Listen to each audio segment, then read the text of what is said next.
Basics of Rasa dance part one. बहुत ज़्यादा भ्रांतियां हैं। कोई भी जो सनातन धर्म को अप्रिशिएट नहीं करता या वो कृष्ण भगवान को अप्रिशिएट नहीं करता, तो वो रासा डांस को लेते हुए भगवान को कमेंट करते हैं। लेकिन सुखदेव गोस्वामी ने जब भागवतम का 10th कैंटो लिख रहे थे, तो उसके अंदर रासा डांस का जब चैप्टर आता है, तो उससे पहले उसमें बहुत सारे ऐसे पॉइंट्स बताए हैं जो बताते हैं कि रासा डांस एक्चुअली में क्या है। उसके जो बेसिक्स हैं, हम थोड़ा सा जानने का प्रयास करते हैं। पहला है कि केवल भगवान 8 वर्ष के थे। अब कोई व्यक्ति, कोई छोटा सा बच्चा जो 8 साल का है, क्या उसके अंदर कोई लस्टी थॉट्स होंगे? क्या वो लड़की को छेड़ कर या उनसे बात करके या उनको गले में हाथ डाल के या किस करके उसको ऐसा कोई लस्टी थॉट आएगा या डिजायर सेटिस्फाई होंगी? ऐसा कुछ भी नहीं हो सकता। 8 साल का बच्चा बहुत छोटा होता है। तो ये एक पॉइंट है। दूसरा, वो कहते हैं आत्मरामा और सेल्फ सेटिस्फाइड थे भगवान। उन्हें किसी भी व्यक्ति की आवश्यकता नहीं है अपनी संतुष्टि के लिए, अपने अ, इंद्रिय तृप्ति के लिए। इसका मतलब एक्चुअली में वो तो अपने भक्तों के इंद्रिय तृप्ति के लिए वो जो चाहते हैं वो करने के लिए रेडी रहते हैं। जब ये जितनी भी सारी गोपियां थी, वो राम के टाइम में भगवान को अपना पति के रूप में, ऋषियों के फॉर्मेट में उन्होंने बहुत बड़ी तपस्या की कि मुझे, हमें आपको अपने पति के रूप में देखना है। तो भगवान राम ने बोला कि इस जन्म में तो मैं मर्यादा पुरुषोत्तम हूँ, लेकिन जब मैं कृष्णा के टाइम में रहूंगा, उस टाइम में मैं आपकी ये डिजायर को सेटिस्फाई करूंगा। इसलिए उन्होंने इस तरह के रासा डांस में उनको वो सेटिस्फेक्शन दिया। 16,108 रानियों से उन्होंने जो नृत्य, जो शादी की, उसका भी यही रीजन था कि वो सब ऋषि मुनि थे, वो चाहते थे पत्नी के, पति के फॉर्मेट में, और भगवान ने उनको सेटिस्फाई किया। कहते हैं कृष्णा एक्सपैंड कर गए। जितनी गोपियां थी, मिलियंस और मिलियंस वहां पे गोपी थी, और कृष्णा, अकेले कृष्णा एक्सपैंड कर गए। तो कृष्णा एक नॉर्मल कॉमन ह्यूमन बींग्स नहीं है। हमारे पास इवन जो योगी होते हैं, वो 8 फॉर्म में, रूप में वो चेंज हो सकते हैं, अपने आप को एक्सपैंड कर सकते हैं। लेकिन कृष्णा एक्सपैंड भी कर सकते हैं, अनगिनत एक्सपेंशन कर सकते हैं, एक बहुत सारों में बदल सकते हैं। साथ के साथ में लोगों को मैनेज भी कर सकते हैं, उनके खाने का भी, उनके सोने का भी, उनकी फटीक का भी ध्यान रख सकते हैं। जब गोवर्धन पर्वत उठाया था, तो भगवान ने उन सबको 7 दिन तक उनके सोने का, उनके खाने का और उनकी फटीक का ध्यान रखा था। किसी को भी आलस नहीं आया, किसी को भी नींद नहीं आई, किसी को खाने की भूख नहीं लगी। ऐसा भगवान के अंदर शक्ति है। कहते हैं वो जो रासा डांस है, वो ब्रह्मा जी के एक रात के बराबर हुआ था। हमारी रात के बराबर नहीं, ब्रह्मा जी की एक रात बहुत बहुत बहुत बड़ी होती है, उसको एक कल्प भी बोलते हैं। 4,32,000 का एक कलयुग होता है। 8,64,000 का द्वापर युग होता है। उसको 4,32,000 को 3 से मल्टीप्लाई करते हैं तो त्रेता आता है, और 4 से मल्टीप्लाई करते हैं तो सतयुग आता है। यदि इन तीन चारों को जोड़ेंगे, 1,000 से मल्टीप्लाई करेंगे, तो ब्रह्मा जी की एक दिन ऐसे ही एक रात आती है। इसको कल्प भी बोलते हैं। और वो ब्रह्मा जी के रात के बराबर, उन्होंने इतना, उनको इंद्रिय तृप्ति की इच्छा जो थी वो पूर्ति की थी। हमारे पास जितनी शक्ति है, हम उतनी ही किसी व्यक्ति का तृप्ति कर सकते हैं, लेकिन कृष्णा के पास इतनी शक्ति है कि वो जितना आप चाहो, भगवान से आप वो तृप्ति और सेटिस्फैक्शन ले सकते हो। तो ब्रह्मा की रात के बराबर थी वो रात, जो हम पूर्णिमा की रात बोलते हैं। अब देखो, जितने भी डेमिगॉड्स थे, देवी देवताएं थे, वो स्वयं रासा डांस को देखकर प्यूरिफाई हो रहे, पवित्र हो रहे थे, और वो बोल रहे थे कि वाह, ये कैसा दिव्य दर्शन है, जिसमें स्वयं गोपी और राधा रानी और कृष्णा डांस कर रहे हैं। काश हमें भी ये मौका मिलता, क्योंकि किसी को भी उसमें सिवाय गोपियों के किसी को भी उस रासा डांस में एंट्री की नहीं थी। शिव जी भी आए तो गोपी के रूप में आए, गोपीश्वर महादेव बने। लक्ष्मी जी आई, वो भी गोपी के रूप में एंटर करने का प्रयास की, लेकिन कोई भी व्यक्ति, देवी देवता उसके अंदर एंटर नहीं कर सकते थे। अब देखिए, देवी देवता भगवान के भक्त हैं, जब उन्होंने उनको दर्शन किया तो बोले कि ये कितने मधुर दर्शन है, और काश हमारे अंदर भी ये भावना होती और हमारे अंदर ये प्यूरिफिकेशन और हमारे अंदर ये अपॉर्चुनिटी हमें मिलती, तो हम जरूर से ये रासा डांस में एंटर करते। वो जेलसी में नहीं है, वो भगवान की पोजीशन नहीं लेना चाहते, वो खुद की अंदर तृप्ति नहीं चाहते, वो फ्लावर बांट रहे हैं, शॉवरिंग कर रहे हैं वहां से, और बड़े ही आनंदित उत्साहित हो रहे हैं, और दिव्य दर्शन से उनके प्यूरिफिकेशन हो रहा है। जबकि हमारे अंदर यदि हम इस तरह का रासा डांस देखते हैं भगवान का और गोपियों का, तो हमारे अंदर इच्छा जागृत होती है कि हम क्यों नहीं, हमारी भी दो तीन साथ में ऐसे रिलेशनशिप होने चाहिए, हम भी ऐसे कर सकते हैं जब कृष्णा कर सकते हैं तो। लेकिन ये गंदी विचार सोच का कारण है। जब हम अच्छे होते हैं, जब हम भगवान के भक्त होते हैं, भगवान के भक्त भगवान की हर लीला से इंस्पायर्ड होते हैं, ग्लोरिफिकेशन में होते हैं, कभी भी उसको इमिटेट, उसको उसको नकल करने की कोशिश नहीं करते। तो ये हम में और कृष्णा में बहुत बड़ा डिफरेंस है। इवन भक्तों में और हम में, जो भी व्यक्ति हैं भगवान की कोई भी क्रियाकलाप देखते हैं तो एक तो उसको बहुत ज्यादा ग्लोरीफाई करता है, दूसरा उससे कोई ना कोई कमेंट करता है। तो हमें भक्त बनना है और भगवान की हर लीला, किसी भी लीला से एप्रिशिएशन निकाल के लेकर आना है। इसके अलावा कहते हैं कि भगवान अधोक्षजा हैं, ऋषिकेशा हैं। वो उनकी इंद्रिय तृप्ति के लिए हमें बनाया गया है। बियॉन्ड सेंस परसेप्शन है, आंखों से हम उनको देख नहीं सकते, कान से सुन नहीं सकते, हमारी इंद्रिय का जो लिमिट है उससे भगवान दूर है। इसीलिए हमें भगवान को अपने सेंसेस से और अपनी बुद्धि से आंकना नहीं चाहिए, समझना नहीं चाहिए। हमें हमेशा भगवान को शुद्ध भक्तों की वाणी से सुनना चाहिए। स्पेकुलेशन नहीं, कंटेम्पलेशन। हमें मन गढ़ंत कोई बातें नहीं, हमें जो प्योर डिवोटी शुद्ध भक्त आचार्य कुछ बोल रहे हैं, उनके ऊपर, शब्दों के ऊपर ध्यान लगाना चाहिए कि वो क्या बोल रहे हैं। तो ही हम एक्चुअली में इससे हमारी शुद्धिकरण होगी, हम उससे और लस्टी थॉट्स में नहीं आएंगे। इसको करने का भगवान का एक पर्पज है कि हमारी शुद्धि हो, ना कि इससे हमें और ज्यादा परेशानियां हो जाएं। इसके अलावा भीष्म पितामह बोलते हैं कि कृष्णा तो नैष्टिक ब्रह्मचारी हैं। एक्चुअली भीष्म पितामह भी नैष्टिक ब्रह्मचारी थे, उन्होंने ये प्रण लिया था कि मेरे जीवन में मैं कभी भी सेक्स लाइफ में नहीं जाऊंगा। लेकिन वो कहते हैं इवन यदि मैं भी इन गोपियों के सामने आसपास रहता, बीच में रहता, तो मैं भी कहीं ना कहीं करप्ट हो जाता। लेकिन कृष्णा ऐसा कभी नहीं हुआ कि उन्होंने अपना ब्रह्मत्व, ब्रह्मचारी स्वरूप खो दिया हो, ऐसा कभी नहीं हुआ। तो ये ही अपने आप में एस्टेब्लिश करता है कि कृष्णा उनके साथ में रह रहे थे। क्यों? क्योंकि ये उनके भक्तों की डिजायर थी। अब देखो, भगवान के भक्त हर तरह के होते हैं।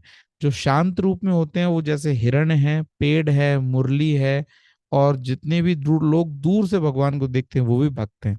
भगवान के भक्त तो साख्य रूप में भी रहते हैं जैसे अर्जुन है, भगवान के भक्त दास्य रूप में भी रहते हैं जैसे कि हनुमान जी हैं, भगवान के भक्त माता पिता के रूप में भी रहते हैं जैसे नंद बाबा और यशोदा है, और भगवान के भक्त माधुर्य रूप में भी रहते हैं जैसे गोपी, राधा रानी और रुक्मणी, ये सब माधुर्य फॉर्मेट में है। तो भगवान के सभी भक्त भगवान को बड़े ही प्यारे हैं। जैसे भक्त भगवान की सेवा करना चाहते हैं, कृष्णा भी भक्तों की सेवा करना चाहते हैं। तो इन दोनों के बीच में एक परस्पर स्पर्धा होती है कि कौन किसको ज्यादा सेवा करे, और उसके रेस्पेक्ट में वो दोनों एक दूसरे को आनंदित कर रहे होते हैं। भगवान को भक्तों की सेवा में मजा आता है, और भक्तों को भगवान की सेवा करने में मजा आता है। हमारे यहाँ उल्टा है, हम चाहते हैं कि हमारी सेवा हो, किसी और की सेवा हम नहीं करें। हमारा फायदा है तो हम आगे बढ़ते हैं, हमारा फायदा नहीं होता तो हम नहीं करते हैं। एक जगह बोला है, गोपी ने अपना शरीर छोड़ दिया और वो अपने स्पिरिचुअल फॉर्म में कृष्णा के पास गए थे। हमारी तरह नहीं, हमारे शरीर में और हमारे आत्मा में डिफरेंस है। लेकिन गोपियों के जो शरीर भगवान के साथ में गया था, वो कोई सामान्य शरीर नहीं था, वो बहुत इंपॉर्टेंट कृष्णा जैसा, जैसे कृष्णा का शरीर है, कृष्णा के शरीर में और कृष्णा के आत्मा में कोई डिफरेंस नहीं है।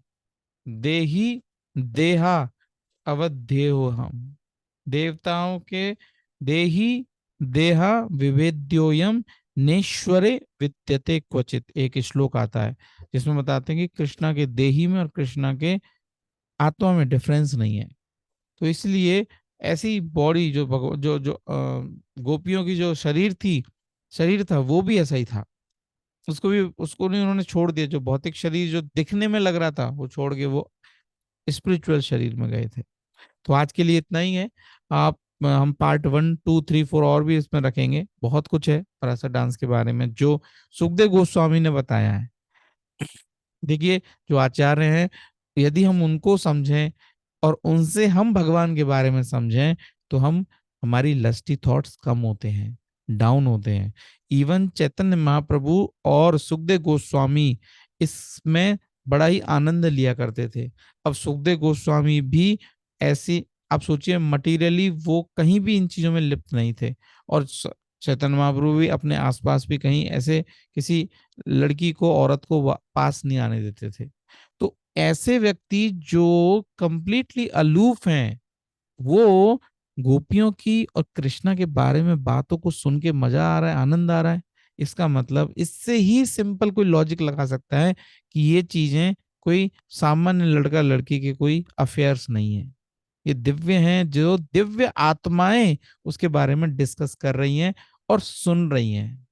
परीक्षित महाराज ने उसके बारे में सुना, सुखदेव गोस्वामी ने बोला, चैतन्य महाप्रभु ने सुना, और रामानंद राय ने उसके बारे में व्यक्त किया। तो ये कोई साधारण चीज नहीं होगी, दिव्य ही है। लेकिन हमें हमारे मन को शुद्ध करना है ताकि वो उस दिव्यता को देखे, ना कि लड़का लड़की के अफेयर के अंदर चला जाए और कमेंट करे और अपने आप को कृष्ण से दूर कर ले। तो इसका पर्पस तो कृष्ण के पास लेके जाना है, ये दिखाना है कि भगवान गोलोक वृंदावन धाम में किस तरह से अपने भक्तों के साथ आनंद करते हैं, ना कि इनको हम भौतिक जगत में इमिटेट करके हमें फंसना है। कई लोग रासा डांस को इमिटेट करते हैं, खुद कृष्ण बन जाते हैं, और कुछ गोपियां लड़कियों को गोपियों के रूप में बना के उनके साथ में डांस करते हैं, और पता नहीं जाने क्या क्या करते हैं। इसलिए हमें उस चीज से बचना है। उसको सहजिया बोलते हैं, जो मन से तो प्योर नहीं है, लेकिन तन से वो अपने आप को ऐसा बनाकर कृष्ण और गोपियों का रासा डांस करते हैं, जो बिल्कुल ही गलत है। तो आज के लिए इतना ही करते हैं। आपका ये यदि कोई क्वेश्चन है, क्वेरी है इसके बारे में, तो please let me know. Hare Krishna Prabhu ji, Hare Krishna Prabhu ji.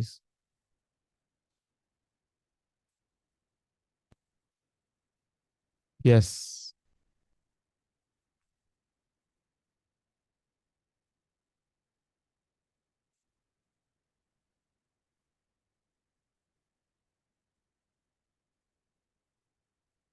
Okay, so आज के लिए यही क्लोज करते हैं। हरे कृष्णा प्रभु जी। हाँ जी। ये जो वृंदावन में रासलीला होती है, जो ये करते हैं नाट्य लीला, ये भी गलत है क्या प्रभु जी?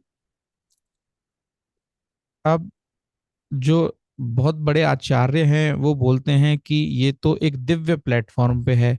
कृष्णा अपने आप में दिव्य है, और जो राधा रानी है वो सब भी दिव्य हैं। तो वो भौतिक शरीर तो है ही नहीं उनका। जब भौतिक शरीर नहीं है, तो क्या जो भी यहाँ पे हमारी जो लीलाएं होती हैं, क्या हम उस लेवल पे हैं? क्या हमें भूख नहीं लगती? क्या हमें नींद नहीं आती? क्या हमारे शरीर में कोई दुख नहीं होता? क्या हमें बुढ़ापा नहीं आता? यदि ये चीजें हैं, तो हमें रासा डांस में जो ये होता है उससे बचना चाहिए। एक्चुअली में हमें उसके बारे में सुनना चाहिए शुद्ध भक्तों से, ताकि हम शुद्ध हों, प्योर हों, और हम आगे भगवान की तरफ बढ़ें, ना कि उनको इमिटेट करें। अब कहीं ना कहीं तो हमारे अंदर कोई ना कोई तो इम्प्योरिटीज होगी। यदि आसपास में कोई माता है, कोई लड़की है, कोई है, तो हमारे अंदर उतना शुद्ध भाव नहीं है जितना कृष्णा के अंदर है। कृष्णा तो उनकी सेवा करना चाहते हैं, उनका इच्छा है भगवान से जुड़ने का, तो उनको वो सेटिस्फाई कर रहे हैं। हमारे साथ ऐसा नहीं हो सकता ना। इस कारण से जो प्रिंसिपल्स डाले हैं उनसे हमें रहना चाहिए। यदि आप बहुत ही ज्यादा प्योर हैं तो अलग बात है, बट वो मुश्किल है, बहुत कम है ऐसा, इसलिए हमें बचना केवल चाहिए। अब भगवान के जो अन्य लीलाएं हैं, उनका जरूर नाटकीय मंचन हो सकता है, इसका मतलब। हाँ जी, उनका भी मंचन, हाँ वो किया जा सकता है उसमें भी, कि हम जो भगवान एक्चुअली में हैं हम उस लेवल का लेके जाएं। प्रभुपाद जी भी चाहते थे कि इस तरह का हो, लेकिन उसका लेवल को एकदम डाइल्यूट ना करें। जहां भगवान की जो गंभीरता है वो हम शो कर सकते हो, हमारे पास इतने अच्छे कैरेक्टर हों प्ले करने वाले, तो हमें करना चाहिए। लोगों को अच्छा लगता है, इसीलिए रामलीला की जाती थी, इसीलिए कृष्णा हम्म। की लीला किया सकते हैं। इसलिए रामलीला की जाती थी क्योंकि रामलीला क्या है, उसमें मर्यादा ज्यादा है, तो बड़े आराम से परफॉर्म हो जाती है। लेकिन कृष्ण लीला में क्या है, भगवान ना, भगवान कुछ भी कर सकते हैं, तो वहां उनको परफॉर्म करने में बड़ा मुश्किल है। अब गोवर्धन पर्वत उठा लिया किसी ने, तो कैसे उठाए बेचारा। तो इस तरह से ठीक है, फिर भी लीलाएं करना, उस परफॉर्मेंस का मेन पर्पज होना चाहिए कि हम भगवान को ज्यादा से ज्यादा सुने और भगवान की लीलाओं को ज्यादा से ज्यादा देखें। एक और एक्चुअल में ये पर्पज भी है, रासा डांस क्यों डाला, जब इतना ज्यादा गंभीर बात है, लोग उसको मिसअंडरस्टैंड करेंगे, तो फिर क्यों डाला, भगवान ने इसके बारे में चर्चा ही क्यों की, सुखदेव गोस्वामी ने क्यों ही चर्चा की। इसका मतलब है ऐसे कुछ लोग हैं जो गलत नॉवेल पढ़ते हैं, जो लस्टी थॉट करेंगे, जो गंदी बातों के काम करेंगे ही, तो इससे अच्छा है कि वो कृष्णा और राधा रानी जी के बारे में बात करें और शुद्ध भक्त से सुनेंगे। तो वो आए तो किस बहाने, भाई किसी को आपने जबरदस्ती लेके तो आ गए, किसी ना किसी रीजन से उसको आप ले आए, लेकिन धीरे धीरे उसको मेडिसिन दे दिया, जो उसकी डिजायर है, जो उसका इंक्लिनेशन है, वो तो उसको दिया, लेकिन साथ के साथ में उसको क्या कर दिया, उसको प्यूरिफाई कर दिया। तो देखो कितना पावरफुल है भगवान, कितने ही। अच्छा ठीक है, जिनके जो इंक्लिनेशन है ना, किसी को सेक्स के बारे में, लस्ट के बारे में, इन चीजों में ज्यादा मजा आता है, चलो ठीक है, हम कुछ ऐसा क्रिएट करेंगे कि इनको लेकर तो आएंगे अपने अपने पार्ले में, लेकिन इनको शुद्ध बना देंगे। इस तरह से भगवान ने ये परफॉर्मेंस किया। ठीक। ठीक है जी, हरे कृष्णा, आज के लिए इतना करते हैं। हरे कृष्णा प्रभु जी, हरे कृष्णा जी। हरे कृष्णा प्रभु जी। हरे हरे कृष्णा। कृष्णा प्रभु। हरे हरे कृष्णा कृष्णा। प्रभु जी।